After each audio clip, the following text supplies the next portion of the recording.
시간이 많이 갔죠. 예.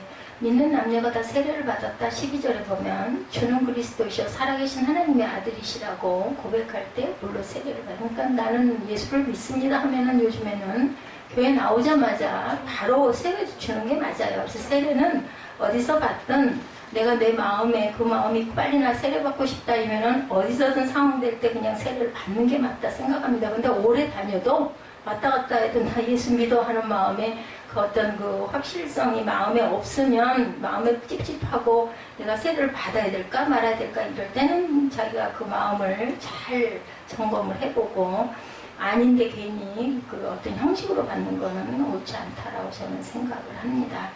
예, 그리고 또 뭐 세례를 받아가지고 또 난 세례 받았으니까 예수를 믿어야지 또 이런 마음이 될 수도 있죠. 그래서 세례는 받는 게 좋습니다.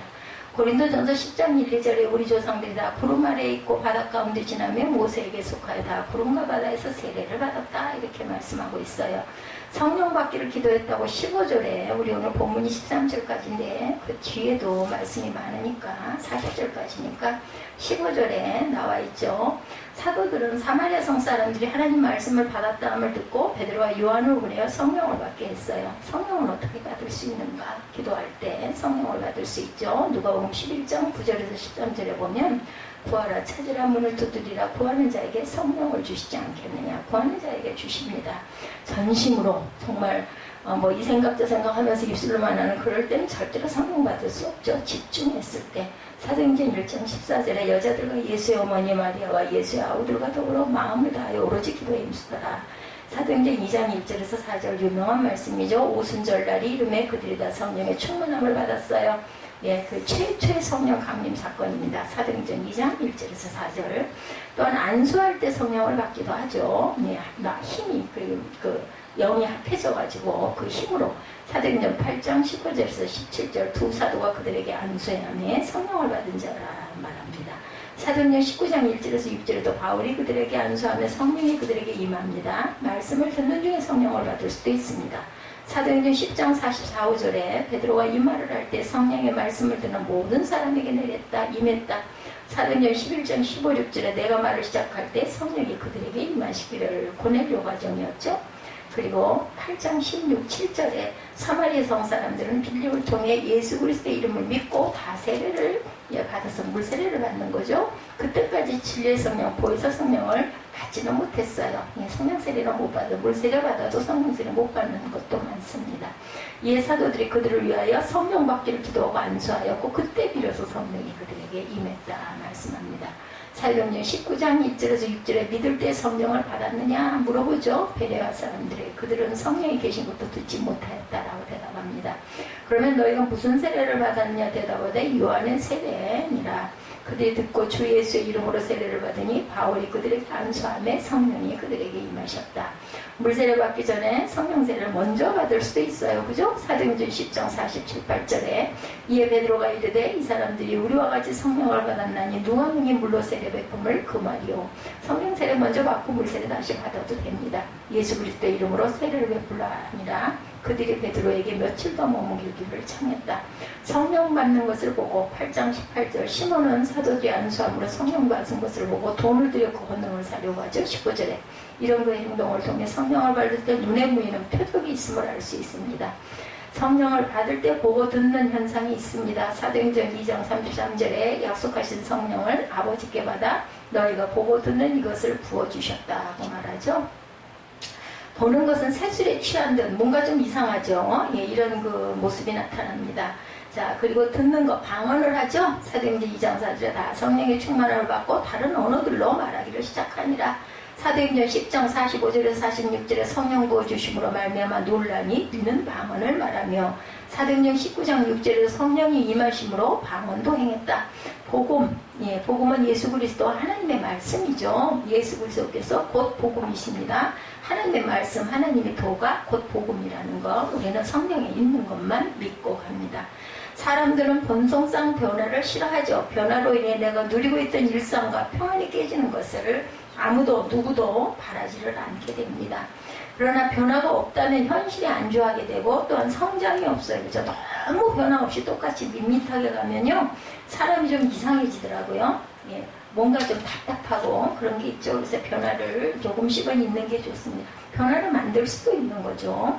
예, 사람들은 변화가 불가피하다면 점진적 변화, 통제 가능한 변화를 또한 원하기도 합니다. 원하지 않지만 예기치 않게 급진적 변화가 우리의 삶에 찾아올 때도 있죠.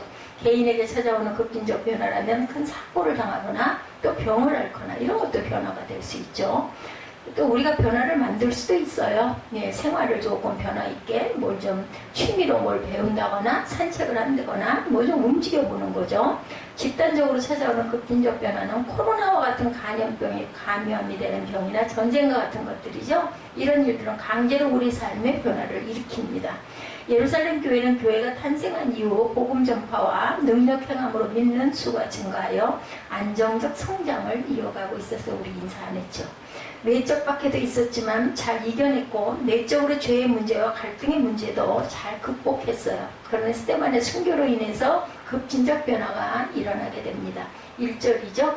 사울은 그가 죽임당함을 마땅히 여기더라. 그날에 예루살렘에 있는 교회에 큰 박해가 있어 사도 외에는 다 유대와 사마리아 모든 땅으로 흩어지니라. 그러면 사도들은 그 자리를 지켰다는 얘기죠. 스데반은 죽고 교회에 큰 박해가 시작돼 삶의 터전을 버리고 유대와 사마리아 지방으로 떠나게 돼요. 강제적으로. 예, 있으면 죽으니까.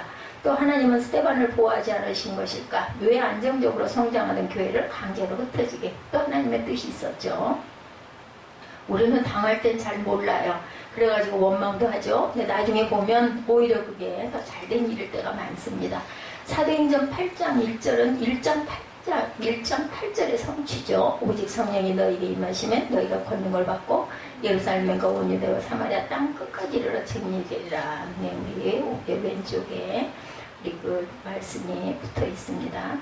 예루살렘에 충분히 복음이 전해졌으면 다음 단계인 유대와 사마리아로 나아가야 했어요. 그러나 스스로 움직이질 않다 보니까 흩으셨죠. 하나님께서 박해를 통해 다음 단계로 흩으십니다. 이런 경우도 있다는 것.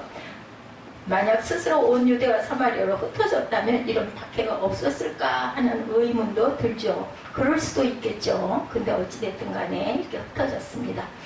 스스로 그 시점을 파악하고 떠난다는 것은 쉽지가 않아요. 우리는 좀 뭐랄까 안락하게 안 좋아하고 싶어 하죠. 누구나 그렇습니다. 그러다 보니까 하나님이 안 되겠다 싶어서 흩으시기도 하죠.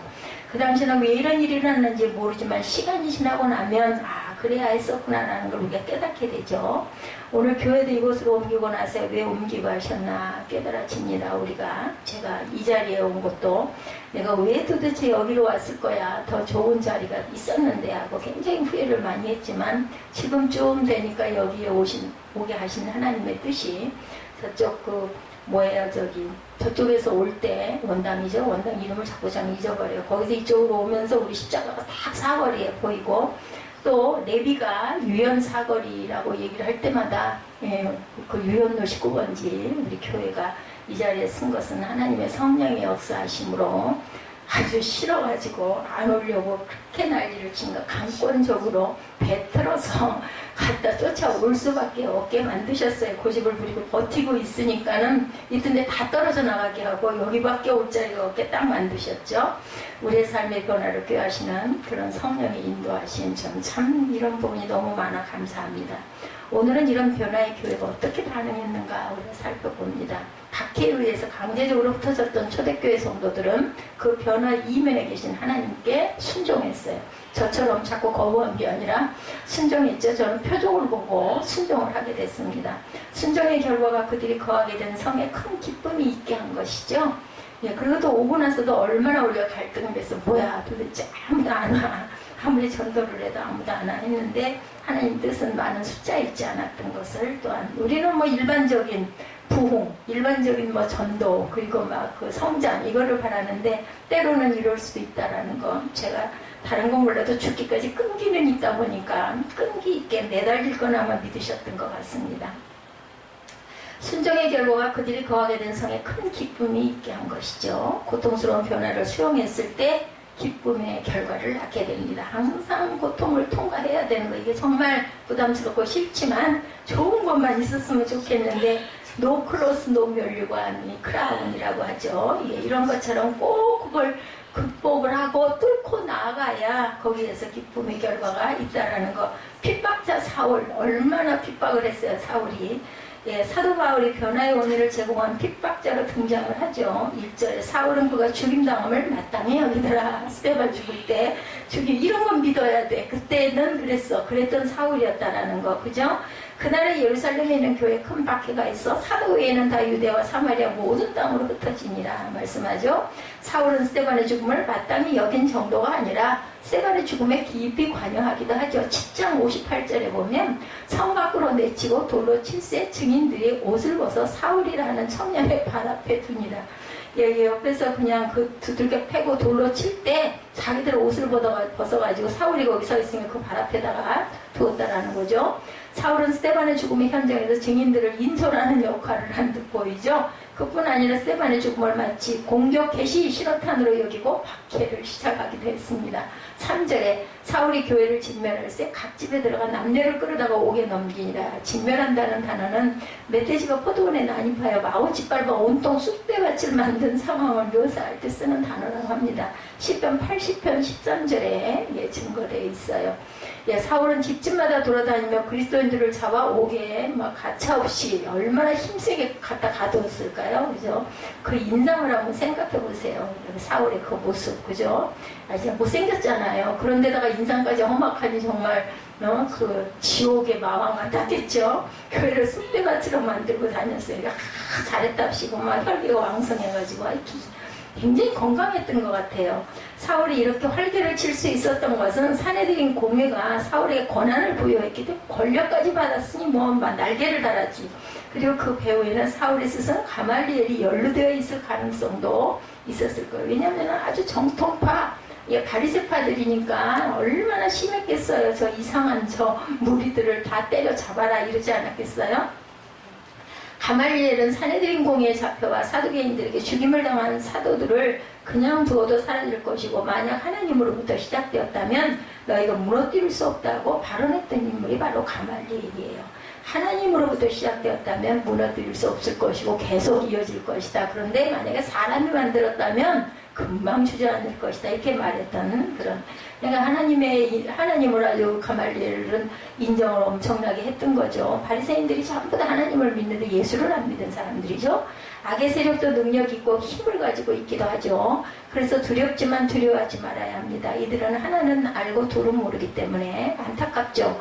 예수님을 죽이면 끝날 줄 알았어요. 그렇죠? 박해를 하고 흩으면 사라질 줄 알았습니다. 이들은 굉장히 그 생각이 짧았고 그리고 결국 실패하죠. 하나님은 이들보다 크시고 멀리 보시는 그냥 순간적으로 사람이 만든 게 아니라 하나님이 보내신 영이었기 때문에 점점 박해를 하면 할수록 들고 일어나죠. 하나님은 죽음을 통해 부활하게 하셨고 박해를 통해 확산되게 하시는 분이십니다. 마치 아궁이에서 타고 있는 장작더미를 끄겠다고 꺼내 흙으로 덮지만 불씨가 날려서 산불이 난 것과 같은 그런 일이 일어난다. 그뿐 아니라 그 밖에 행동대장이었던 사울을 사로잡아가지고 이방인의 사도가 되게도 만드신다. 그래서 하나님의 역사는 우리들이 생각하는 것하고는 너무나 반대적인 일들이 일어나는 일들이 많죠.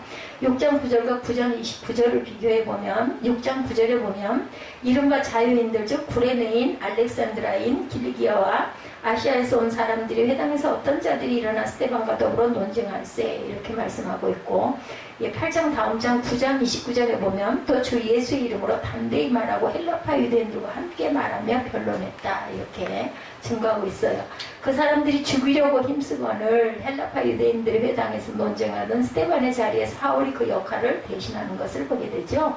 우리도 살아가면서 원치 않는 변화에 직면하게 될 때 당황합니다. 납득할 수 없는 이유로 나를 괴롭히는 사람을 만날 때 고통스럽습니다. 이럴 때 오늘 말씀을 기억하면 좋겠죠. 일단 판단을 요구하고 변화의 주관자 되신 하나님께서 어떻게 이끄실까 우리가 이런 걸 또 이렇게 생각해보는 저는 아주 그런 걸 보면서 쭉 그림을 그려보면 너무너무나 신비한 그런 생각 감사한 생각이 듭니다. 전도자 빌립이죠. 사울의 박해로 인해 예루살렘 교회 성도들은 흩어지기 시작을 합니다. 1절을 다시 보면 사울은 그가 죽임 죽임당함을 마땅히 여기더라. 이렇게 시작을 하죠. 그날에 예루살렘에 있는 교회에 큰 박혀가 있어 사도 외에는 다 유대와 사마리아 모든 땅을 흩어지니라. 그런데 사도들을 흩어지진 않았던 거예요. 어떤 분은 사도들이 순종하지 않을 것이라 했는데 그렇게 보지 않습니다. 저는 박해를 피해 떠나야 하는 사람도 있지만 박해에도 불구하고 그 자리를 지켜야 할 사람들, 뭐 죽음을 불사하는 거죠. 죽으면 순교다, 이런 마음 쉽지 않습니다. 얼마나 두려움은 다 똑같거든요. 마음의 두려움, 생명을 보존하고 싶은.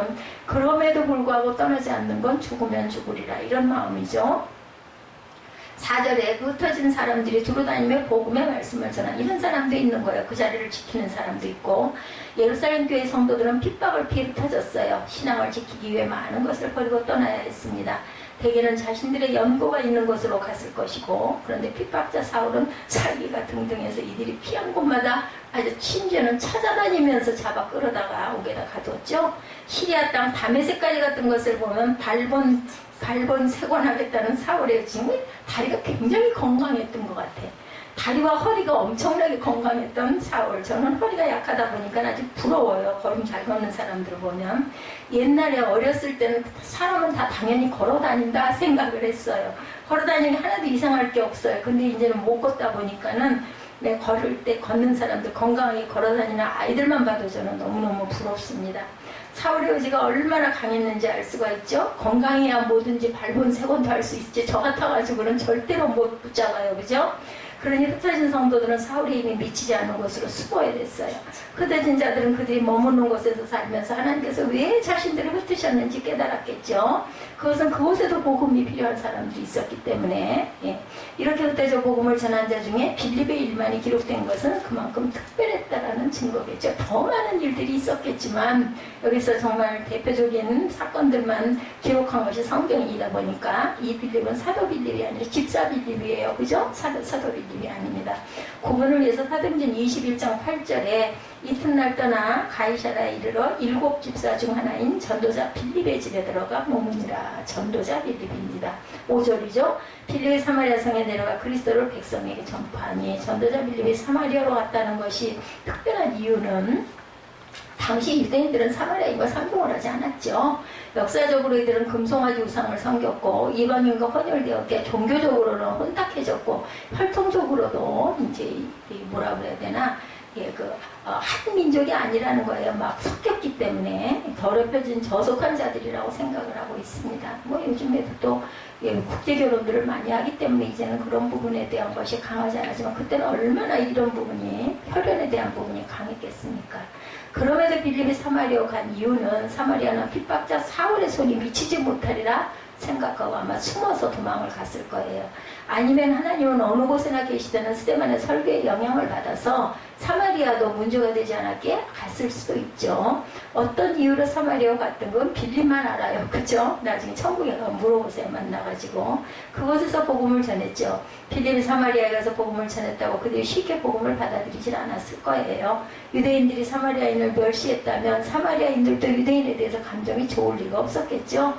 편견과 우월감에 사로잡힌 꼴통들이다, 이렇게 생각을 했을 수도 있어요. 그 사람들이 생각할 때는 유대와 사마리아 사이에 넘어서기 힘든 깊은 골, 높은 장벽, 이게 가리고 있었습니다. 이 깊은 골을 어떻게 넘었을까? 이 높은 장벽이 어떻게 무너졌을까? 6, 7절입니다. 우리가 빌립의 말도 듣고 행하는 표적도 보고 한 마음으로 그 하는 말을 따르더라. 이제 이게 표적이 일어나니까 어떻게 뭐 아니라고 할 수가 없는 거예요. 사람은 참 그런 부분에 약해요. 그죠?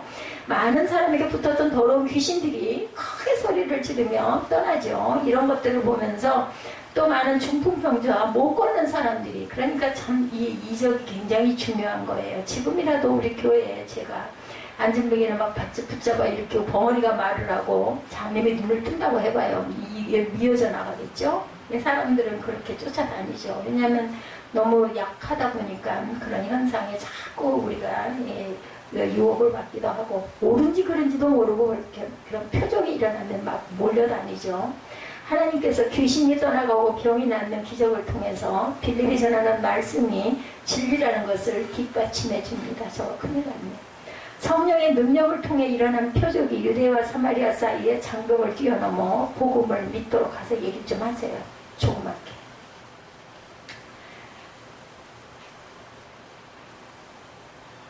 문을 닫던지.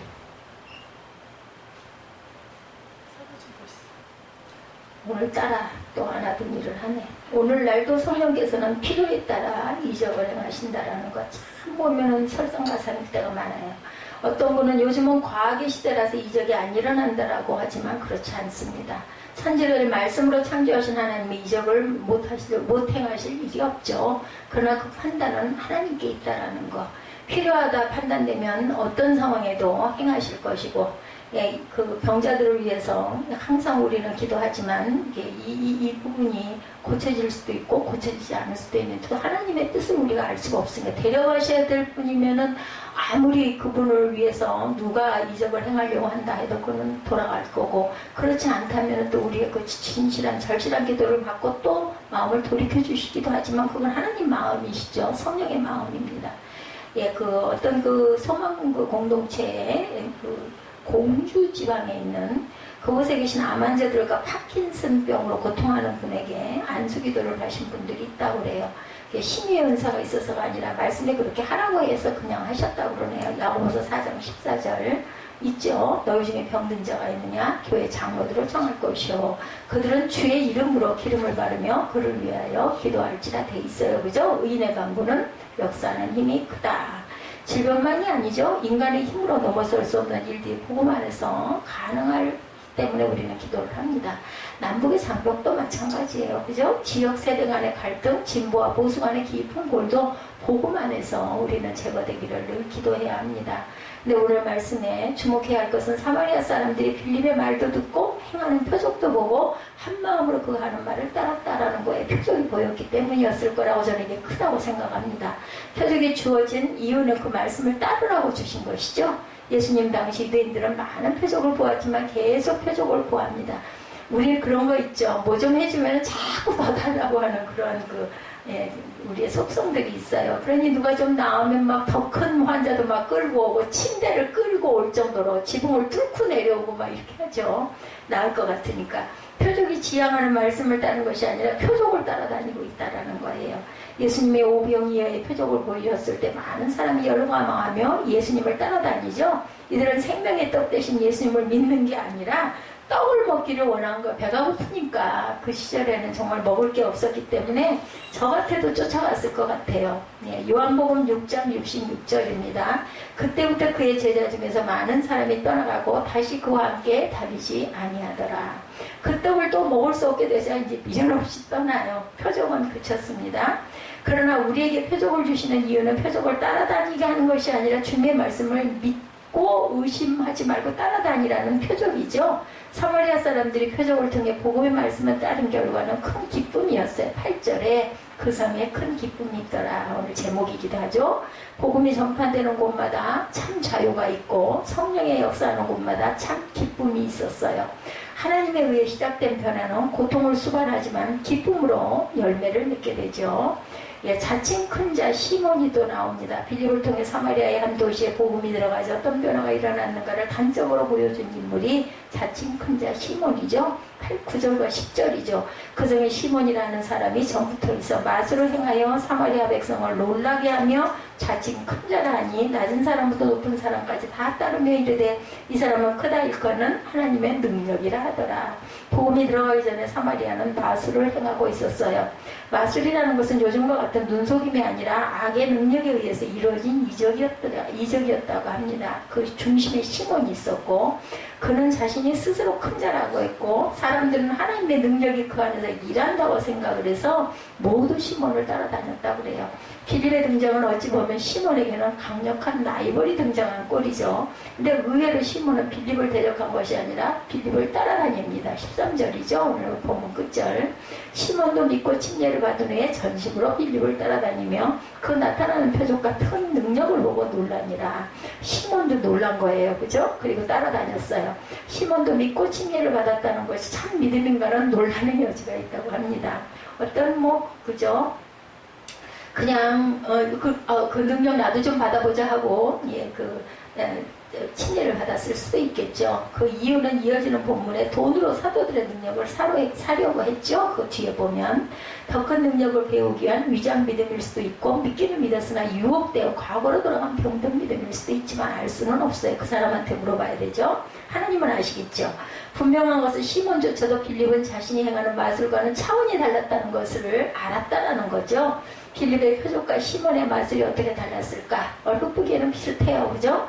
일단 출처가 달랐죠. 빌립의 표적은 성령의 능력이고 시몬의 마술은 사단의 능력입니다. 사단도 능력 행해요. 그죠? 예, 죽이고 살리는 것만 빼고 나머지는 다 합니다.